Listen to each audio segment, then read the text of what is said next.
Even from this distance the planet looked cold and ugly. 2 vast continental plates had ground together amid a sea of volcanic acid to form a crooked spine of mountains from one pole to the other. Icy clouds haunted the peaks like ragged ghosts. "Uninviting, I call it," said Villa. There was no mistaking the despondency in his voice. "The correct name is Malabis, according to the latest Federation charts," reported Callie from the navigation console. "Class 27 planetoid, orbiting a collapsing sun in the Delta Orion sector." "Fascinating to any planetologist, I'm sure," said Tarrant. "But what's in it for us? I agree with Villa. Bleak doesn't even begin to describe it." "I wasn't suggesting a holiday," said Callie, "but Zen picked up a distress signal beamed directly from Malabis about 7 hours ago." "It could be Blake," suggested Villa. "Or Jenna. We can't just ignore it, can we?" "I've checked the transmission frequency," said Tarrant from the comm station. "It looks like it's a Federation signal." "Does that answer your question?" Avon asked Villa. "Zen, course change, Sector 17, standard by—" "Wait!" Callie stood up. "Don't we even get to discuss this?" "We're not in the business of helping the Federation," replied Avon. "That's not the point. The fact is someone is in trouble and we're the nearest ship in space. We can't ignore it." Avon clicked the activator key into place on Orac's casing, and the supercomputer buzzed into life with a tiny electronic yelp. "Orac, the distress signal beaming from the planet Malabis. Identify source." "I am more than a simple communications interface," objected Orac. "This is a complete waste of my processing power." "You won't even notice the processing power it takes to comply," Avon said, "so get on with it." "Very well.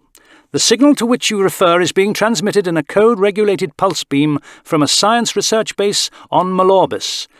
The scientists stationed there are all affiliated to the Federation Science Council." "So they're not actually Federation people," Callie realized. "It doesn't feel right to ignore a call for help," admitted Tarrant, "especially if our assistance could embarrass the Federation." Avon offered Tarrant a tight, humourless smile. "Don't try to be Blake. You haven't got his intelligence or his idealism, and that is not intended as a criticism, by the way." "It's a cry for help," Callie said. "We should answer, whoever it is." Villa raised a hand. "I agree, for what it's worth. Not much," Avon said. "Well, I wouldn't like it if no one answered my cry for help," Villa insisted.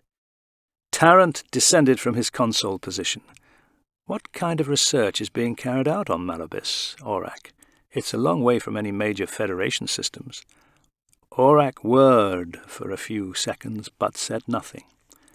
"Come on, Orac. That should be easy enough to find out. You pick apart Federation computers for fun." "There is insufficient data available," replied Orac, in his prissiest tone. "That sounds like someone avoiding the question," said Dana as she came onto the flight deck. "What's going on?" "Distress call from a Federation research base," replied Callie. "We're trying to find out what they've been researching." "Yes, come on, Orac," Villa urged. "Spit it out." "I will not spit anything out, even if I were capable of such an action." "Well, that is a first." Orac admitting he's incapable of something, Dana laughed. "All such unsavoury biological behaviours are beneath me." "Stop prevaricating, Orac," Avon said. His voice hardened as he turned to the computer. "What exactly were the research parameters on Malabis?" "It is a very small research establishment with remarkably few parameters," Orac replied tersely. "Details, Orac." Avon touched the activator key menacingly. "Very well. Part of the scientific research being undertaken on Malabis site concerns the development of a powerful computer virus." "Well now," mused Avon, "that is interesting." "Obviously," said Villa, "it's about computers after all." He closed his eyes and nodded his head, snoring loudly to show exactly how interesting he thought they were. "Even you should be able to see the advantage it would give the Federation to develop a powerful computer virus, Villa." Villa opened an eye. "I should?" Dana pointed at Orac and raised her eyebrows. "I bet Orac wouldn't like to pick up any nasty viruses." "Which is why Orac is so reluctant to divulge any more information," said Avon. "A computer supervirus is just the sort of thing that would give any supercomputer nightmares, if it could have nightmares." "So Orac might feel a bit squeamish about going to Malabis," Tarrant said, "but there's no reason we should." Avon nodded, clenching his fist as he spoke. Orac can connect with every Federation computer in existence, and more besides. Using the Tariel's cell invented by Ensa, the chap who built Orac, recited Villa. You remember Ensor? Asked Avon, surprised. Villa shot a dark look at Orac. I like to know who to blame. It's what makes Orac so special. Avon rested a hand gently on the supercomputer's plastic casing. Unique would be a better word. Get to the point, Avon, Dana urged. What's in it for us? Avon smiled wolfishly. Now you're talking.